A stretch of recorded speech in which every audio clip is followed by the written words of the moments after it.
The following is a GoPowercat.com production.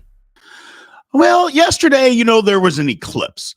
And you could say the same thing about college athletics these days. Just an absolute eclipse. Sometimes it's really bright. The very next second, it's extremely dark. You have no idea where this thing is going. The bottom line, college athletics is kind of in a whirlwind. But last night, we saw UConn dominate a basketball game. What's that mean for the extended of college basketball? Where are we going with this thing? We've got all that to do today and more. This is the Big 12 Insiders. Welcome to the Big 12 Insiders, your Big 12 sports show, presented by Synergy Financial Partners. Now let's go to booming North Texas, home of Studio 73. Here's your host, Brien Hanley. Hey, welcome everybody back to Big 12 Insiders. Again, this is Big B, Brien Hanley, along with Tim Fitzgerald. Fitz, last night, I think everybody for the most part kind of saw what was coming. I think UConn was just that much better than everybody else. Purdue put up a decent fight. Zach Edey did the best he could, but once UConn made it a couple of adjustments, that was the end of that. And the game really wasn't in doubt from about the 8-minute mark of the first half till the end of the game. Why didn't I pick UConn in my bracket? Brien, they're absolutely dominant. I knew they were good, but this is 2 years in a row. They've won by double digits every game 2 years in a row. And if I heard it correctly on the broadcast, they mentioned at the end of the game that this is the largest margin of victory for a winning team in NCAA tournament history over the course of the tournament. Yep. I'm guessing that's average since the number of games has changed, but yeah, they just not even close. Yeah. I mean, they've got a system and Dan Hurley said it last night. I mean, he's like, we recruit NBA caliber players and we tell them and we get them to buy in that your stock is going to remain extremely high, but it will get even higher if you buy into a system, play within the system, and develop. I mean, because you didn't see a whole bunch of freshmen out there running around, Fitz. You didn't see, them having 5 or 6 freshmen out there trying to win these games. These were veteran guys. They had transfers. They had guys that have developed and know how to play basketball. And I think at a lot of programs around the country, Big 12 included, just not enough basketball players out there, and it's too much potential. Unbelievable. The culture he's built, that he can sell this to the current environment of college athletics. Now, look, I don't know the NIL budget. The guys might be really well paid. Right. But even so, to get guys to buy in to playing less minutes, scoring fewer points, it's basically the Dean Smith Jordan effect. Correct. You're going to share everything at this level, so you don't have to share a damn thing at the next level. And it's effective. He's getting it done. I think in some ways it might be a unique situation, what he's created there, because I'm not sure it's replicated at other schools. He's just done a marvelous job of finding the right kids that fit his system. And, they're really good basketball players. It's not a developmental program. These kids are coming in to play, and they don't play, as you mentioned early, because they are bought into the system and they see the big picture.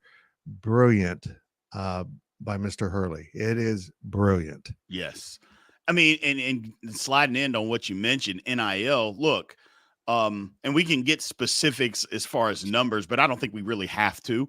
UConn isn't bringing in $50-60 million a year, with television contracts being in the Big East. That's not what's going on there. I'm sure they have a nice donor base. I'm sure they have a very healthy NIL, that they're working with at their school. And that helps, and NIL, it's, it is what it is. It's out there. It's to be used. And I think UConn and a lot of other schools are starting to use it. But I think Fitz, sports is we copycat a lot of stuff. And I think programs are going to start understanding, yeah, we've got this NIL money, but we're going to bring a transfer in, somebody that's proven. We're not going to just give all, 3/4 of our NIL money to freshmen. only for them to stay here a year and leave. We're going to change how we do this. And I think the landscape of all of this is going to change. And I think it's going to change quickly because schools are going to realize what UConn's doing works. What they do, it absolutely works. And guess what? They don't have $1 trillion donor that's standing over there just handing money over left and right. They're doing it the right way. They have the right coach. They've got the right system. And this works. And I think you're going to start seeing more schools go to that model, Fitz, to make it work. I am becoming convinced, and it might be of my own doing, that I'm dreaming this up in my head, that if the ACC does indeed implode, the Big 12 will limit themselves to 3 ACC programs and UConn. Yeah. I don't see any way, if you're Brett Yormark or the Big 12, let's keep those separate. The leadership of the Big 12 apparently turned him away from UConn and, made sure he got the 4 corners. That was the plan as a conference. He didn't just get to retroactively say, I'm in charge. He works for the presidents. And if he can get them to go along, UConn will be in the conference at the first possible moment. Yes, with football. Willing to carry football and see if it can improve in a bigger conference with more money, because this basketball is undeniable. The value is huge. And how good are the UConn men? They've actually overshadowed the UConn women, which I would not have thought would ever have been possible. Yeah, they've set back a little bit, all the way to only being a Final Four team, not a championship team. I mean, it's just crazy how good basketball is at that institution. Yeah, absolutely. And that's the whole thing about it. They will get better in football, having more money at their disposal and just being in a better conference. They'll get better. I mean, because it wasn't that long ago that UConn was respectable in football. They were never a juggernaut or anything like that, but they were respectable. And, it got away from them. I don't think they put any emphasis on it. And that's kind of what happens. If you don't put emphasis on it, other teams are, and you get left behind. But if given an opportunity to get into the Big 12, first of all, the basketball would just be, it's already amazing. It's about to be even better. You add a UConn to that, Lord have mercy. It would just be undeniable at that point that there would never be, I don't know that you could ever get another conference to be better than that, at that point. But football would come along. I really think it would, because like I said, it wasn't that long ago that they were respectable, going to bowl games, having some success in football. I just think they need an opportunity to get back a little emphasis, a little extra money. And I think they can have something in football. So look, if Brett Yormark's listening, which he probably isn't, but let's hope that he is. If he's listening, you got to get him in there. You got to get UConn. Because I think if you called UConn today and you said, we want you in the Big 12, I think they jump at it immediately. I think they do it immediately. Even with all the success that they've had here, especially recently in basketball, I think they do it immediately, Fitz. I would agree. I don't see how they could turn it down. Right. Brien, maybe even at a half share for a while. Right. The money is that much better. It's hard to tell. And here's another reason why to do it, because it's kind of hard to tell exactly how much they make from their Big East television contract. I think it's around 4 million, maybe 5. But it's not an even split. So it's a little bit sticky. Maybe they make more. But right now, the Big East is negotiating to extend that contract with Fox. And I think if you're Fox, you're like, well, you maybe would be of more value in the Big 12 to us, even though we'd have to pay you more. Right. All of a sudden, the value of those games goes up, but you'd have to share it with ESPN too. So I'm intrigued to see if Brett Yormark's going to act quickly, or if he's looking at the Big East. Look, no matter what your new contract is, we can extract schools from that. Correct. But that may not be true for the basketball only contract. It may not be that big a difference. I'm just absolutely intrigued to see what Brett Yormark actually thinks about UConn, and if he can convince Big 12 leadership that, yeah, football and some of the other sports aren't great, but basketball brings so much. The money that they'll make in the conference will allow them to elevate all those sports. That's one of the things I keep telling people. Don't see what is currently existing, see the potential in that. Right. If they're down in football, that doesn't mean they're going to stay down in football. Correct. Well, and that's the thing. I think you got to get some forward thinkers. And I think we've all along, we thought Brett Yormark, he's kind of a forward thinker, not just going to sit there and wait for things to happen, kind of get out in front of this. And this would be something that he would need to get out in front of. Look, I understand the other sports, especially the football aspect of it, but it's just what you said. They'll get better. I mean, you throw money and just a little time, little TLC is what we call it. Throw a little bit of that at it, and it's going to get better. So I think they just have to look at it that way. But let me ask you this question, and maybe people out there don't know. Other than that aspect of not being great in all the other sports besides basketball, is there another reason that the Big 12 presidents maybe balked at having UConn in the conference? Maybe there's something more to it than just football being lousy. And, honestly, I don't know about the other sports. Maybe they don't feel like it's a cultural fit. But you'd think Brett Yormark, being from the New York region, would say, yeah, that's kind of a New York team. Not really, but, I mean, it certainly is an ESPN team. Right. And if you're ESPN, wouldn't you want a little piece of the contract that is for the school that's in your backyard? I mean, it makes sense that they might want to get in on it and encourage Fox to help them add this school to the Big 12. I'm just, I think if the Big 12 wants to be the dominant conference in basketball, and in some ways it didn't show it in the postseason, you got to keep adding pieces. And this is a piece that's on the table and available right now. You certainly can't invite them alone and get all your numbers out of kilter, but once the ACC cracks, you can certainly identify schools to group with UConn. I think UConn's got to be in the Big 12 if you're serious about basketball. Absolutely.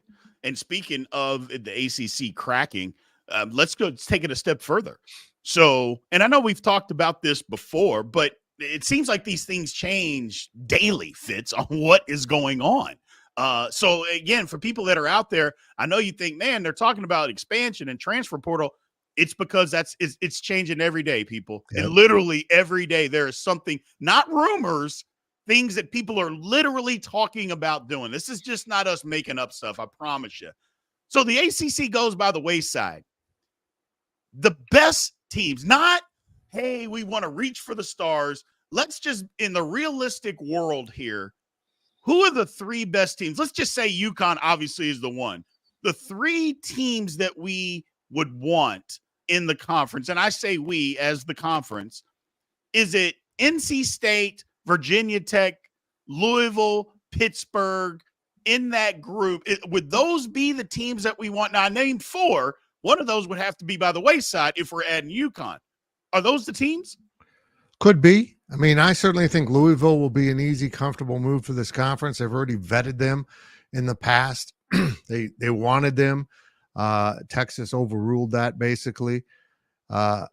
Look, that's a great basketball tradition, as you well know. It's on hard times right now, but it's not going to stay there. There's incredible support. I think adding that Louisville piece of the conference from a all sports perspective works. NC State's probably right in there along with Virginia Tech. I think the one in that list that would get left out in favor of UConn, and they're going to be upset by this, is Pitt. Although Pitt and West Virginia have a great rivalry, you're inviting a school in that is an hour away from another member. Correct. That, granted, that's KU State in some ways, but I don't know if that's really what you want to do when you're now not as localized as a Big 8 conference, Big 12 conference was. You're more of a national conference. I don't know if that's the move you want to make.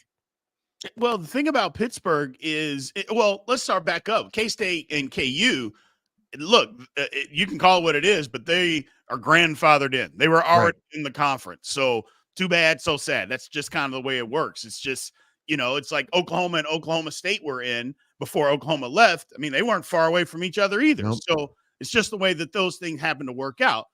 Pitt, on the other hand, when you're coming into a conference, it's all about, okay, what market do we get? Well, West Virginia already has that market. I mean, they just do. There are plenty of West Virginia fans that live in the greater Pittsburgh area. I go, so, I mean, what are we doing here? What are we adding? What value do you actually bring? I know Pitt fans may not want to hear that, and eventually maybe they do get into the conference. But if we're just being honest, They're not bringing something that they would actually that the conference needs. I guess Right. a better question. They're not going to bring that.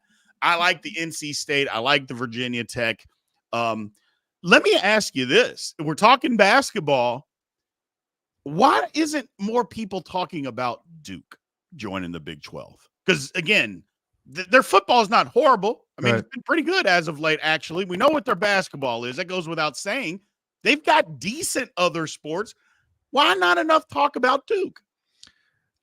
I agree with you from an athletic standpoint, but as I always remind people, it's not the athletic departments that make these decisions. It's chancellors, it's presidents, it's board of regents, and they're going to want at Duke the kind of academic standing, honestly, the Big 12 doesn't offer. So Right. I see them as, balking at joining the Big 12 to the point where the Big 12 probably, like Stanford and Cal, will say, well, just never mind. We're not going to fight that. But unlike Stanford and Cal, that basketball brand is just legendary. Correct. So let's put it this way. If North Carolina says they want in the Big 12, then Duke gets much more serious. And yeah, we just added schools next to each other, despite what I just said earlier. But there's a few schools that you don't say no to in the ACC. I don't think the Big 12 will have a shot at North Carolina, Florida State, Clemson, and maybe even Miami. Right. But you don't say no to those four schools. No. I mean, if they're available, you take them. And maybe in that scenario, when those pieces start following, you end up with the three Carolina schools together.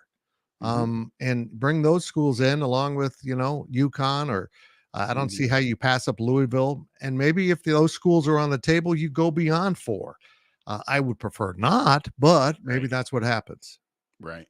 Well, the one thing, even if you bring in the Carolinas, now North Carolina State, they're all close because all those are close together. Durham, Right.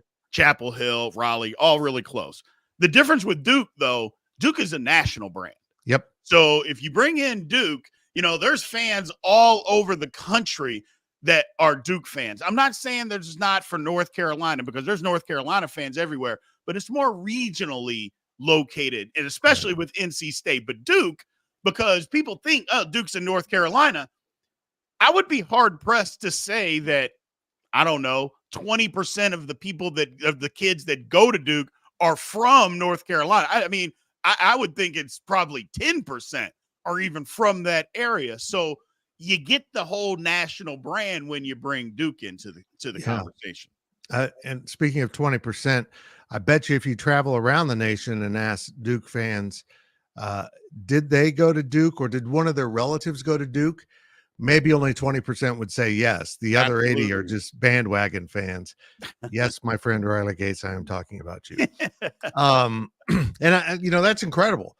Yeah. That's the type of branding, honestly, that the Big 12 lost with Oklahoma, Texas, Nebraska, maybe less so A&M, but those schools that get the bandwagon fans that join for life, not because they're the hot team right now.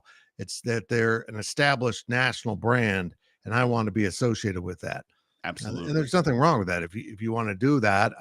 But the Big 12 is typically built now on brands that carry an incredible alumni passion.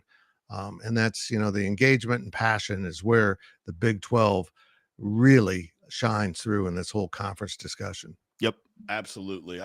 I'm looking forward to just seeing what's happening. I'm ready to get it started. Basketball's over.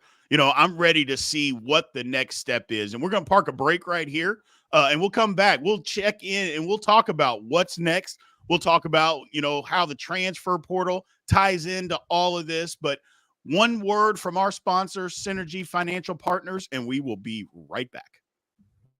At Synergy Financial Partners, the mission is to change the way Americans plan for their financial future. Synergy doesn't just offer you a financial plan. At Synergy, the goal is to help you find your best financial future. Learn more at synergyfinancial.com.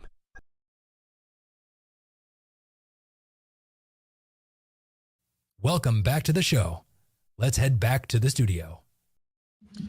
All right. Welcome back to Big 12 Insiders. So, Fitz, just getting back into this. Look, the transfer portal, obviously, look, we can talk about it till we're blue in the face. I don't think it's going to go anywhere. I think it's just is what it is. I think it ties into all of this. It ties into the coaches moving from here to there, NIL stuff. It ties into conference realignment. I believe all of it is tied together. Now, some people might think, well, it's totally different aspects. It's totally different. But while I say it's tied together, because this is what the college athletics looks like these days. Conference realignment, NIL, transfer portal. I saw some stuff come out that they might be trying to regulate the transfer portal a little bit. I saw something come out, and it didn't involve an act of Congress. Do you think it's going to pass, Fitz? Do you think it's going to get through the court system? I don't know. I don't. I think anything that regulates the movement of students and their ability to make money, student athletes in this case, and their ability to make money, I don't think the courts will allow it unless there's agreed upon. Again, I keep coming back to this. Until players have proper representation, I don't think the courts are going to accept anything that dictates what they can and can't do. Yeah, and that's where the problem comes in. They don't have the representation. And then how do you get it? And it can become a mess. Actually, it can become a mess. I don't think it's going to, again, I've said it over and over again. I think with the transfer portal, it's going to take an act of Congress. Having said that, we're talking about transfer portal type of stuff. Schools, do you think the Big 12, now look, some schools lean into the transfer portal and say, you know what, we got to have it every year. We got to get 10, 15, some up to 20 guys. I haven't seen the Big 12 really be that type of a conference. I think for the Big 12 as a whole, they've been more of a developmental, especially in football. They've been more of a developmental type conference. To me, I think that helps the conference as a whole. The more teams that we can get that are like that, I think that helps. It's not because we're shooing away transfers. It's just, hey, this is our conference. This is what we do. And I think we got to bond together and kind of band together and make it strong as a whole to be more of a national brand as the conference. Being a developmental program in some ways insulates you from the ravages of the transfer portal. Mm-hmm. Not all. Right. But when you get kids as freshmen who weren't heavily recruited, who start to develop into something special and getting a lot of playing time and seeing their NIL value organically grow within the community of that school, I think there's a sense of loyalty there that an extra 10,000 doesn't get you over. I'm not changing schools for that. And if you look at Kansas State, some of the biggest names that have moved into the portal were kids that didn't come up through the program, that junior college or another transfer or something. So it seems like the more loyal they are when they're a developmental player brought in, and they can see that I'm currently what I am because of these people around me. I think that's helped the Big 12 quite a bit, and I think that's a pretty good model. We talked about UConn being a good model on how to do things on the basketball court, but I think being developmental football programs offers you a sense of stability that programs don't have. I saw something from my friend Josh Pate, who runs an incredible late kick channel for 24/7, that these conferences have been really protected or these schools in the conference have been protected in some ways by this, because the kids come up through it and they're seeing less volatility in their rosters compared to everyone else. Now, if you're a Big 12 school, you feel like your roster is really volatile, but in the big picture, it isn't. You're not always losing key pieces. The pieces that leave, like a Will Howard, often did so because they knew their opportunities were limited at that school. So I'm not sure where this ends up with the Big 12, but they're in a better position with the transfer portal than a lot of other conferences. Yeah, that was going to be exactly what I said. I think the Big 12 sits in a much better position just because of that. Look, nobody's going to be totally insulated from the transfer portal. There's too many moving parts, whether it's I'm not playing, I'm not getting enough NIL, my buddy's in my ear, whatever the case may be. There's just way too many moving parts to be able to do that. which is why, and we'll talk about this tomorrow because we've got Colorado coming in tomorrow, and we're going to talk about what's going on with their football program. And not that anything bad, just to talk about it, because they have been living in the transfer portal. And look, it's not a sustainable, it's just not to build a program. It's not something that's going to be sustainable. You have to be able to develop players, because let's just say you bring in 20 transfers. Only 10 of those are going to be a success at most. You're not getting 15 to 18 guys every year out of the transfer portal that are going to come in and contribute to your program. That's just not going to happen. No. And so if that's your model, it's not going to work. And so I'm interested to talk about that because, look, I love Coach Brien. I love what he's doing. But the program is not just that their program. Every program, you've got to be able to pivot a little bit. I feel like Arizona State is kind of doing the same thing, Fitz, taking a ton of transfers every year. And maybe they're only doing that initially to change the program. I think you can do that. I think, initially you're trying to change the fortunes of your program, that you can take a bunch of transfers. But sooner or later, you need 25 freshmen to come in. Yeah, and that's the question is, when do you start tipping that teeter-totter back in favor of bringing in freshmen? Yes. Because right now we're seeing these programs say, hey, look at all these players in the portal that have college experience, bring them in. But then a lot of them end up leaving. We've seen that with Colorado. Yep.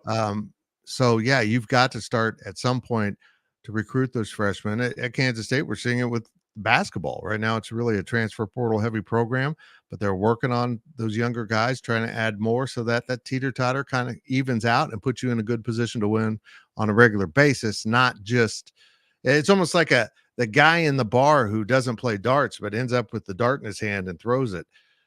Sometimes you hit the bullseye, and that's kind of what some of these programs are working with on the transfer portal.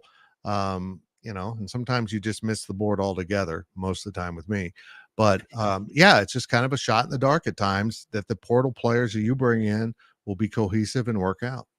Well, the one thing that they never think about with the transfer portal is, look, you bring a guy in and that's all you're doing. Sooner or later, you're going to turn off other people. And I think that's the aspect that people don't look at, is all you're doing is bringing in these transfer portal people.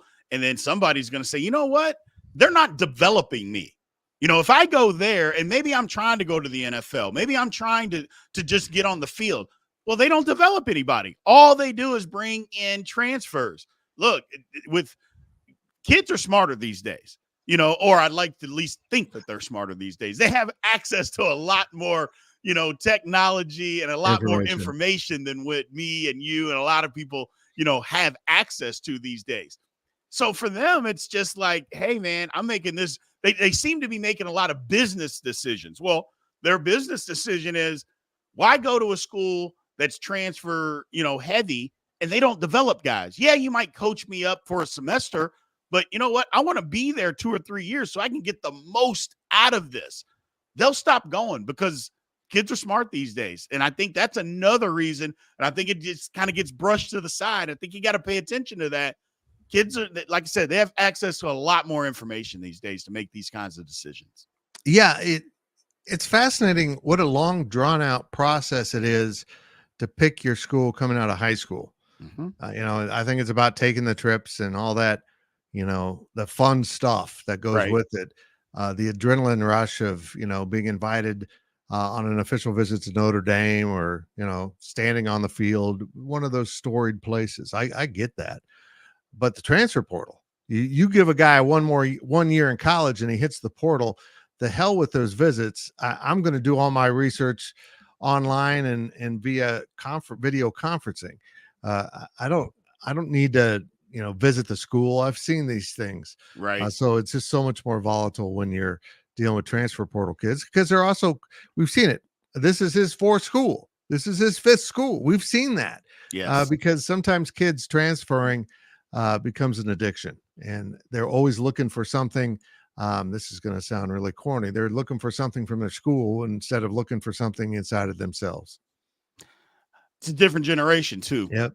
That's the main thing. It's a different generation. You're exactly right. the thing that's disheartening, and me and my buddies get together and we talk about it, is like, look, our parents were different. They were tough. And that's true. They were. But now we're the parents and we're allowing some of this behavior to go on. And I'm like, ooh, okay, well, what happened? But it's just the truth. A lot of different things are going on, a lot of different, I don't know. It's just a lot of different stuff, a lot of different more information. They have more access to information, but the rules are different too. Right. As an overview of this generation, I admire their ability to go do something new. I think we were all hesitant back then because we had less information about it. Well, if I move to Florida, Texas, California, whatever, what's that going to be like? Because I'm from Kansas.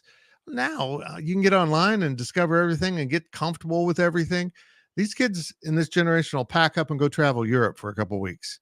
You know, right. I mean, that's not something our generation did. We didn't. We went to school, we got a job, we went through the process, but the job market sucks and they're out there living their best lives, even though they don't have very good income. It's admirable. I like that, but it also, that genetic makeup of this generation means they don't fear the transfer portal. I'll go from Providence. I'll go from, Mississippi State to Providence to Kansas State, like Will McNair did, within a matter of months. I'm going to do all that. And they're perfectly comfortable with that. Yeah.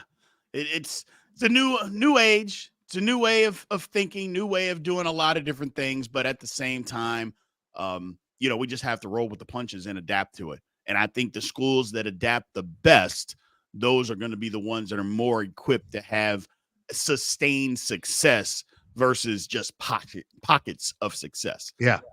And that's the difference, is that you'll find some teams that have pockets of success, but you got to be able to sustain it.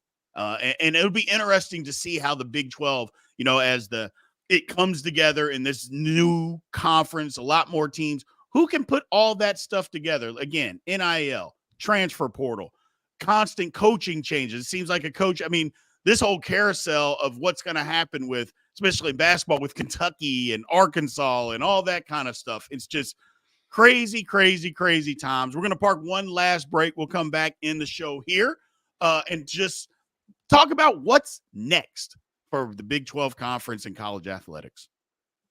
At Synergy Financial Partners, the vision is to build the world's largest consumer financial education and empowerment company.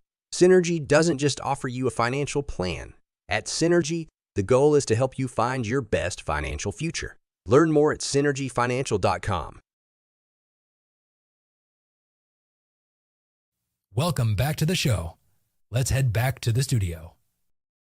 All right. Welcome back to Big 12 Insiders. Again, Brien Hanley with Tim Fitzgerald. So, we did a lot of talking today. I did a lot of talking today. What's next, Fitz, for college athletics here? Is there going to be a stabilization point to where finally things come to a head, or cooler heads prevail? Is it just going to be chaos for the next 5 years? It's going to be chaos until a higher authority intervenes and puts some guardrails in place. Now, I think the next step to survival for college athletics is for the NCAA, maybe survival of the NCAA, or whatever governing body ends up overseeing this, creates a panel of student athletes. Each school will have a panel with one representative, and then those single representatives will go vote based on what their constituents at that school have said, and every school will have a vote, but almost like you're acting as the athletic department or chancellor president deciding what to vote on, except you're the student representative.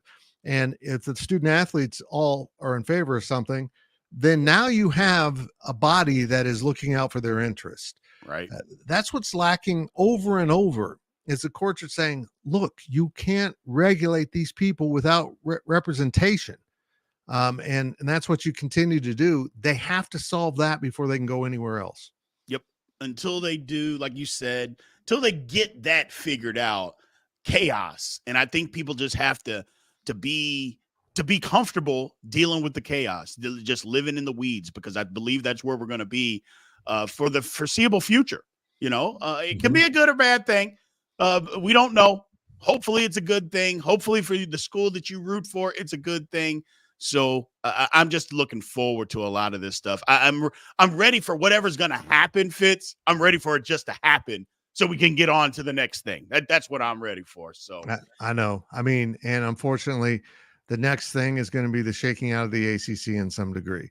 yes, I look, I know the courts have got this right now, but I think at the end of the day, if a court rules against Florida State and Clemson, you're going to see that you just can't hold a school hostage. They will find a way out. And it, might be a matter of money, but they're not going to be able to hold things together for, like, they got to hold it together till I think July 1, when Stanford, Cal, and SMU give them more schools to insulate it against losing the ESPN contract if they drop below their given amount of schools they have to have. So if these schools want to escape, they better do it here in the next couple months. absolutely. Could not agree more. ACC's on thin ice. We'll see what happens with it. We appreciate everybody joining and watching. We're growing. I keep saying that we are continue to grow. Make sure that you like, follow, subscribe, not only on this channel, but Big 12 Insiders over on YouTube. We got to get to 1,000 before football season. We're getting closer. Yep. We're getting closer. Just make sure that everybody subscribes, leaves those comments. We appreciate everything. Thank you, guys. We will be back tomorrow to do it better. We'll see you. This has been a GoPowercat.com and Spirit Street production. Please support this show by subscribing to this YouTube channel or follow us on your favorite podcast platform.